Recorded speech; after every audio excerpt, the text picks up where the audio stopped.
título, seja qual for o resultado, eu gostaria de compartilhar a palavra de Deus que está registrada no livro de Daniel, capítulo 3, versículos 16, 17 e 18. Mas antes de ler o texto, eu me lembro muito bem que o povo de Israel foi levado em cativeiro para a Babilônia, mais ou menos 700, 600 anos antes do nascimento de Cristo. E o rei da Babilônia, da época, era chamado de Nabucodonosor.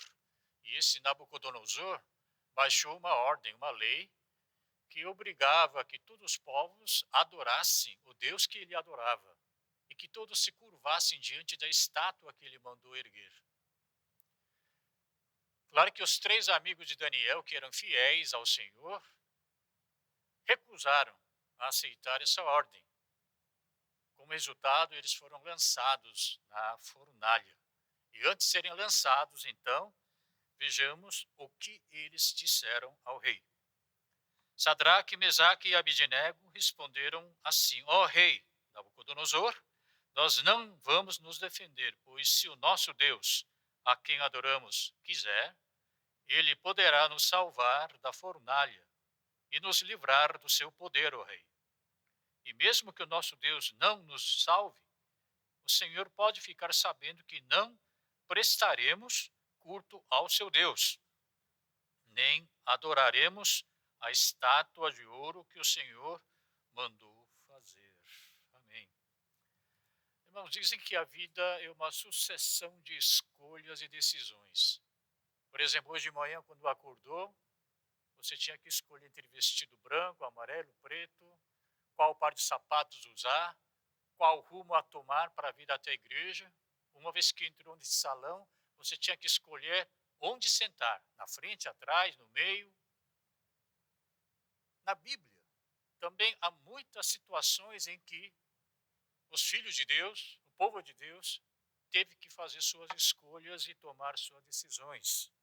E do ponto de vista de um cristão, eu diria que, de maneira geral, há 5 situações em que você é convidado a fazer sua escolha. E hoje eu gostaria que todos nós juntos aprendêssemos com esses homens que conseguiram fazer escolhas sábias diante das situações encontradas. Mais ou menos são 5 tipos que eu falei. É quando você está como um bom cristão, e eu já digo para vocês, partindo da premissa de que você seja um bom cristão, que segue o caminho de Deus, que cumpre a vontade de Deus, nós temos 5 tipos de escolha. A primeira escolha seria entre o bem e o mal. Por exemplo, entre roubar e não roubar, entre matar e não matar. Outro tipo seria entre homem e Deus. Homens falam que o dinheiro vem em primeiro lugar. A Bíblia fala que Deus vem em primeiro lugar. O terceiro tipo de escolha seria quando há concordância entre Deus e seus verdadeiros amigos. Pais, parentes, marido, esposa. O que Deus fala é igual ao que seu marido fala, seu amigo fala. 4 tipos de escolha seria quando há discordância entre Deus e seus verdadeiros amigos. Deus diz para você seguir esse caminho. Mas seu pai, que tanto te ama, seu marido, que é luz da sua vida, te orienta para você caminhar para o outro lado. E por último, quando você se depara com uma situação em que você tem que fazer uma escolha entre alternativas neutras em relação ao bem e ao mal. Aquelas relações que aparentemente não têm muito a ver com o tamanho de sua fé, que não tem muito a ver com o bem e com o mal. Tipo, tanto faz. Do ponto de vista de um cristão, a gente não encontra muita dificuldade, hesitação ou incerteza quando somos convidados a escolher entre o bem e o mal. Assim como aconteceu com os 3 amigos de Daniel. Veja o que eles falaram. Ô rei Nabucodonosor, não vamos nos defender. Ô majestade, não é necessário que a gente dê explicações sobre isso. Em outras palavras, nossa decisão, nossa escolha é tão óbvia, tão indiscutível, tão previsível, que não tem que explicar nada. Está na cara que a gente vai escolher o quê? Deus e não idolatria, porque idolatria vai contra 10 mandamentos de Deus.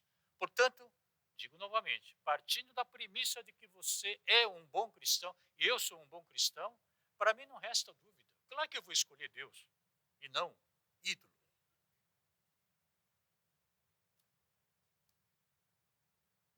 Claro que uma decisão, uma escolha como esta, requer de nós coragem. Um outro exemplo semelhante a gente se encontra no Novo Testamento, quando o apóstolo Pedro e João foram presos, porque eles estavam pregando o evangelho. Os líderes judaicos, né, se sentiram intimidados, ofendidos, então os prenderam e os açoitaram e colocaram eles diante do sinédrio. Sinédrio era um órgão de máxima autoridade religiosa na época, mas também funcionava como tribunal. E eles ordenaram que os dois não falassem mais, não ensinassem mais em nome do Senhor Jesus Cristo. Então, Pedro e João responderam da seguinte maneira. Eles responderam: julguem os senhores mesmos se é justo aos olhos de Deus obedecer aos senhores em vez de obedecer a ele. Portanto, é o segundo tipo de escolha entre a voz de homem e a voz de Deus. Qual você escolheria? Minha escolha é muito óbvia. Claro que vou escolher a vontade de Deus, o mandamento de Deus. Portanto, esses dois primeiros tipos de escolha não oferecem, não colocam nenhum empecilho, não oferecem nenhuma dificuldade para nós que somos bons cristãos. Apenas nos exigem o quê? Coragem. Porque ao escolher Deus, ao escolher a vontade de Deus, você pode até sofrer prejuízos e até morrer. O terceiro tipo de escolha seria entre quando há concordância entre o homem e Deus. É o caso de general Naamã. O general Naamã era um homem famoso, poderoso da Síria, mas ele era leproso. E ele ouviu falar que tinha um profeta chamado Eliseu que operava milagres e curava doentes. Então ele levou seus soldados, súditos mais fiéis, e junto com a comitiva foi se encontrar com o tal profeta. O profeta Eliseu nem apareceu. Ele mandou dizer: olha, vá se lavar no Rio Jordão 7 vezes. O general ficou totalmente indignado, revoltado. O cara nem apareceu. E o que ele fala? Qual é a prescrição que ele dá? Se lavar 7 vezes no rio? O que é isso? Ele quis voltar para casa. Quando então, seus súditos, aqueles que eram fiéis, que até dariam suas vidas, né, pelo seu general, fizeram o seguinte conselho. Seus servos foram até ele e lhe disseram: meu pai, se profeta tivesse pedido alguma coisa difícil, o senhor não teria feito? Mandou se lavar. Olha, a gente fez uma viagem longa, o senhor está suado, o dia está com calor, né, escaldante. Vai se refrescar no rio. Assim, o general foi convencido, ele desceu ao Rio Jordão, mergulhou 7 vezes, conforme a ordem do homem de Deus. Portanto, vocês percebem que há uma concordância entre o que Deus falou por meio do profeta e através de servos do general. Você já se colocou numa situação como esta ou não? Eu já estive. Eu não queria ser pastor. De jeito nenhum. Minha mãe até orou para que eu não seja, que fosse. Mas todas as coisas me direcionaram para que eu me torne um pastor. Mas eu ainda estava indeciso. Quando então, um amigo meu, de infância, muito amigo meu, ele já era pastor, no seminário onde eu estudava, ele veio defender a tese dele, se aproximou de mim e conseguiu me convencer. Jairo, seja pastor. Seja pastor. Então, eu tomei a decisão na hora. Deus me conduzindo. E o amigo também me levando para o mesmo caminho. Não foi muito difícil naquela hora eu fazer a minha escolha. Tá bom, eu vou aceitar. O único empecilho nessa situação seria talvez seu orgulho. Talvez seja seu preconceito, sei lá, sua relutância, sua teimosia. Mas deixando de lado tudo isso, você não vai encontrar racionalmente falando, logicamente, nenhuma dificuldade para fazer a escolha certa. O próximo tipo de situação seria quando a discordância entre a vontade, a voz de Deus e a voz de homens. Não qualquer homem, mas voz de pessoas que realmente te amam, pessoas que realmente te respeitam. Tipo pai, mãe, família, marido, esposa, irmãos em Cristo Jesus e assim por diante. Isso aconteceu com Davi. Davi, junto com seus homens, estavam fugindo da presença, da perseguição do rei Saul. Mas ele ouviu falar um dia que habitantes que moravam numa cidade chamada Keila estavam sendo atacados, sendo incomodados pelos filisteus, o povo, né, arqui-inimigo do povo israelita. Então Davi perguntou para Deus, Deus, o que tem que fazer? Aí Deus falou assim, Davi, vai lá libertar os habitantes daquela cidade das mãos de filisteus. Quando seus servos, súditos, fiéis, aqueles que dariam suas vidas por ele, disseram o contrário. Vamos ver o que eles falaram. Mas homens de Davi disseram, nós já estamos com medo de ficar aqui em Judá. Quanto mais de ir a Keila para atacar o exército dos filisteus. Então Davi consultou novamente a Deus, o Senhor, e ele respondeu, vá a Keila e ataque, porque eu lhe darei a vitória sobre os filisteus. Muito bom. Os soldados deles estavam preocupados porque era uma missão muito arriscada. Arriscada por quê? Porque isso revelaria o paradeiro deles. O rei Saul ficaria sabendo imediatamente do paradeiro do Davi e ele viria pegar e até matar o Davi. Então, seus soldados, que realmente amavam seu general Davi, aconselharam para não ir, que esquecer, vai vista grossa, vamos embora. Mas Davi, entre o que Deus disse e o que seus companheiros disseram, ele chegou a perguntar pela segunda vez qual era a vontade e a opinião de Deus, e Deus confirmou o que ele tinha falado na primeira vez. Davi resolveu o quê? Escolher Deus. Isso frequentemente acontece em nossas vidas também. Você estava lendo a Bíblia, de repente você ouve a voz de Deus, aquela voz de Deus interna. Puxa, Deus mandou fazer isso. Mas a sua esposa vem e fala, não, vou fazer assim. Ela tem razão também. É uma situação onde a sua escolha traz consequências previsíveis. Assim como aconteceu com Davi. O que seus soldados falaram realmente aconteceram. O rei Saul ficou sabendo onde Davi estava e próprios habitantes da cidade de Keila entregaram Davi a ele. Então, aquela consequência desastrosa realmente aconteceu.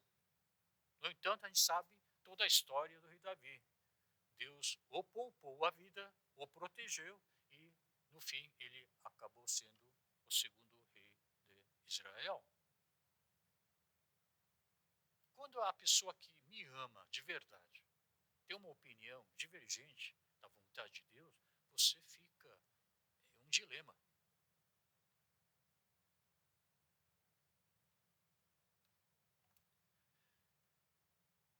Eu queria ser médico missionário. E cada dia que passava, o chamado ficava maior. A chama não se apagava. Eu queria seguir esse caminho. Só que meus pais eram contra. Nossa, minha mãe era super contra. Minha mãe era uma mulher de fé que orava em línguas, no mínimo 2 horas por dia, no quarto, todo dia, religiosamente. Eu pensei que a minha mãe iria concordar e me abençoar. Mas não, ela, não, meu filho não. Meu filho missionário pode ser filho dos outros, mas meu filho não. Porque ela previa sofrimento. Então eu estava realmente em um dilema. Deus me guiando por um caminho e meus pais contra. Eu levei 3 anos, para que o Espírito Santo convencesse meus pais. Claro que eu tive que abrir mão de muitas coisas, porque nessa época, meus pais e meus 4 irmãos reimigraram para Estados Unidos e eu fiquei aqui sozinho. Então eu tive que ficar longe da minha família, eu tive que abrir mão, sei lá, de uma vida de conforto, fama, ficar longe dos meus amigos de infância, de vocês, da igreja onde eu cresci. Mas eu tive que escolher o chamado de Deus. E o que eu fiz? Hoje estou aqui diante de vocês. Mais uma vez, para fazer esse tipo de escolha, não basta apenas fé. É necessário que você tenha coragem.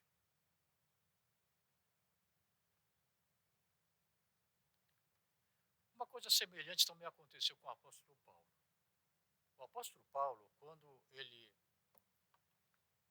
acabou de realizar a terceira viagem missionária, ele estava retornando a Jerusalém. Só que os amigos que estavam em volta dele, aqueles verdadeiros amigos, irmãos em Cristo mesmo, aconselharam para não voltar, porque eles sabiam que havia judeus esperando por ele lá em Jerusalém, não para dar boas-vindas, mas para matá-lo. Então, amigos, com toda a sinceridade no coração, falaram para o apóstolo: não vá, Paulo, não vá, porque homens vão te matar. Mas sabe o que o apóstolo falou? Ele falou isso. Então Paulo respondeu: por que vocês estão chorando? Por que vocês estão me impedindo de ir a Jerusalém? Assim vocês partem meu coração.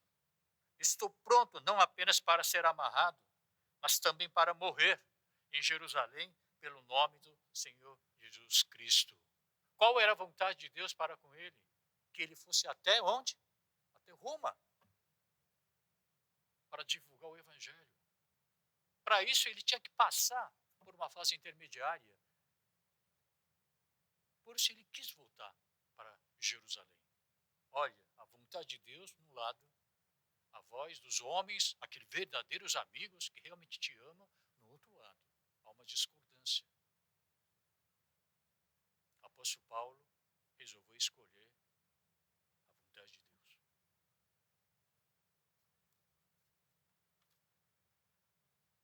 Talvez até aqui, você e eu que somos bons cristãos, não encontremos tanta dificuldade. Tanta dificuldade.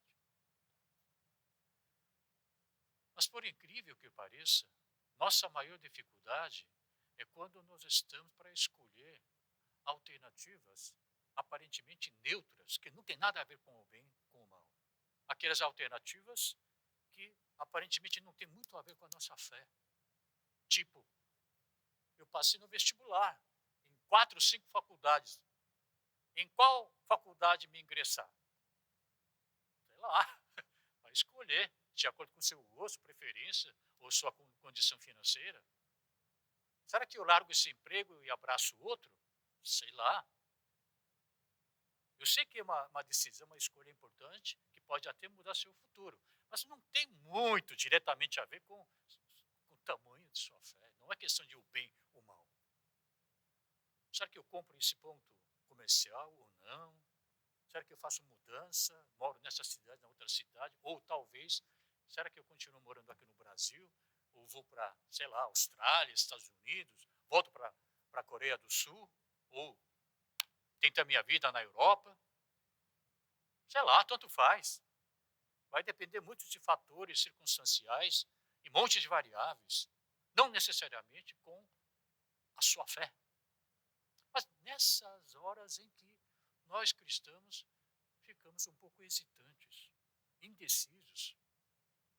Eu vejo muitos jovens de hoje que têm medo de fazer escolha, têm medo de tomar decisões. Tem até nome para isso, né? Chama de síndrome de Hamlet, de Shakespeare. To be or not to be, aquela frase famosa, né? É um indivíduo que encontra dificuldade enorme em tomar decisões e fazer escolhas.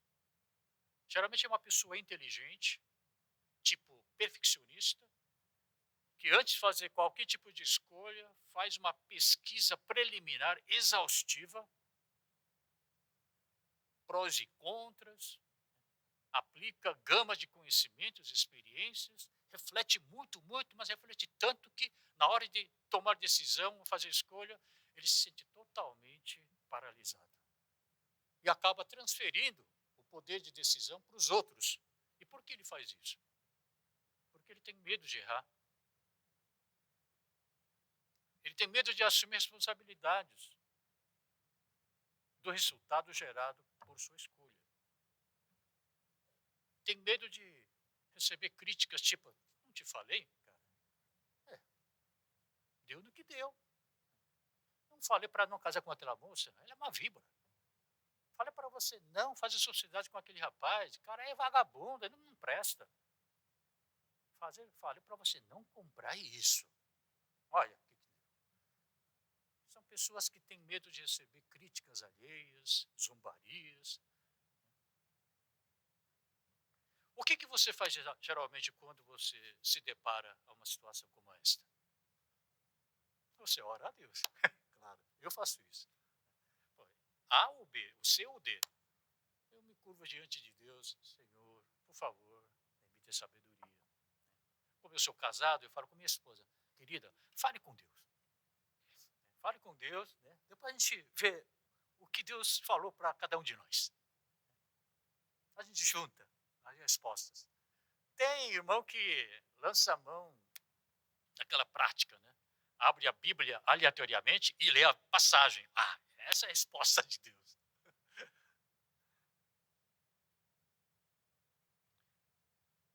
Quando você está numa situação em que você tem que fazer escolha entre várias alternativas, ou duas, três alternativas, aparentemente neutras, aparentemente inofensivas, aparentemente que não tem nada a ver diretamente com sua fé,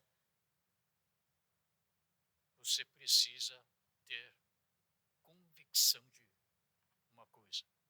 Você precisa ter a convicção de que Deus está com você. E o que o texto de hoje nos ensina? Os três amigos de Daniel, eles tinham convicção de que Deus estava com eles. O Deus Emanuel.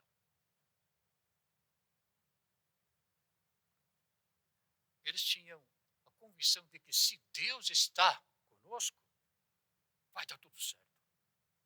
Se Deus está comigo, no fim, apesar das dificuldades, apesar de empecilhos e obstáculos no meio do caminho, no fim, vai ter happy end.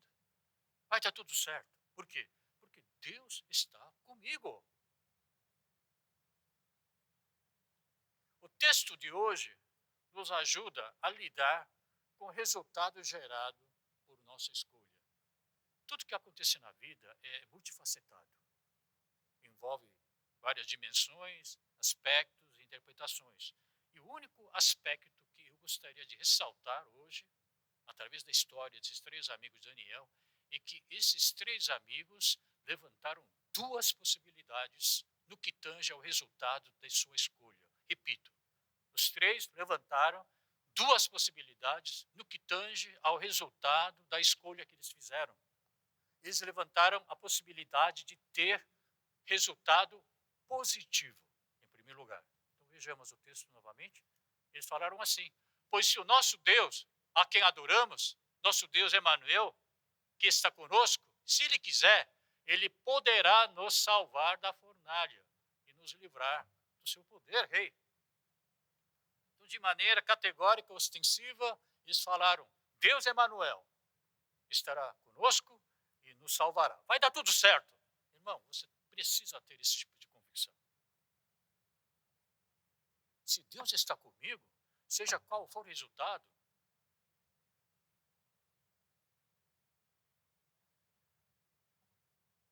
Deus há de me abençoar.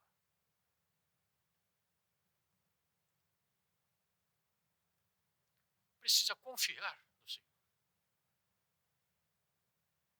É mais ou menos o que aconteceu com Abrão e seu sobrinho Ló. Os homens de Abrão e os homens de Ló começaram a brigar com muita frequência. Chegou uma hora que Abrão falou: não dá mais, não dá mais. A gente tem que separar. Então levou Ló e mostrou as terras em volta disso. Escolha para onde você quer ir. Se você escolher lado direito, eu vou escolher lado esquerdo. Se você escolher norte, eu vou escolher sul. Por que Abrão tinha este tipo de complacência, esse tipo de flexibilidade? Porque ele confiava no Deus Emanuel, aquele Deus que prometeu abençoá-lo. Mesmo que aparentemente a coisa não vá bem, eu sei que no fim, Deus vai me abençoar. Portanto, tanto faz para mim escolher esta ou aquela, porque eu sei que Deus está comigo e Ele vai me abençoar. Esta foi a fé que os três amigos de Daniel tinham. Inclusive, é a fé do José. José, você sabe muito bem que ele teve uma vida muito conturbada, né?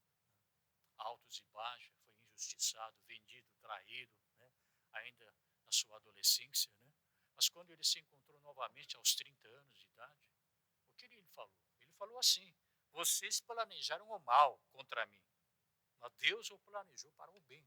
Em outras palavras, Deus mudou o mal em bem.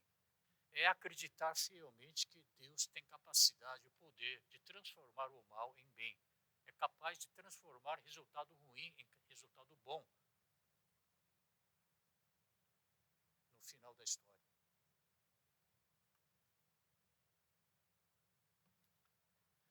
Mas os amigos de Daniel não pararam por aí. Além de levantar a possibilidade de gerar resultado bom, eles também cogitaram na possibilidade de resultado ser ruim, desfavorável a eles. Por isso eles falaram o seguinte: resultado negativo, né? Vou passar aqui. Mesmo que nosso Deus não nos salve, mesmo que nossa escolha gere resultado negativo, desfavorável, nefasto contra a nossa pessoa, nós não vamos prestar culto a seu Deus. Nós não vamos adorar a estátua que você ergueu. Nós vamos continuar com o nosso Deus. Nós vamos ficar no lado de Deus. É nessa altura de campeonato que você precisa ter mais um fator. Além de ter confissão de fé no Deus Emanuel, você precisa fazer uma confissão de amor a seu Deus, ao seu Senhor. Emanuel significa o que mesmo? Deus anda conosco, Deus está conosco. Mas não somente Deus ande conosco, mas nós também, eu também, preciso andar com Deus. eu também estarei com Deus. E para transmitir resumidamente esse conceito, eu inventei uma palavra. Eu no eu. Eu, primeira pessoa singular. Não vá procurar essa palavra no dicionário de português nem no hebraico, porque não existe. Eu que inventei. Para rimar com a palavra Emanuel. Emanuel é Deus comigo. Eu no eu também com Deus.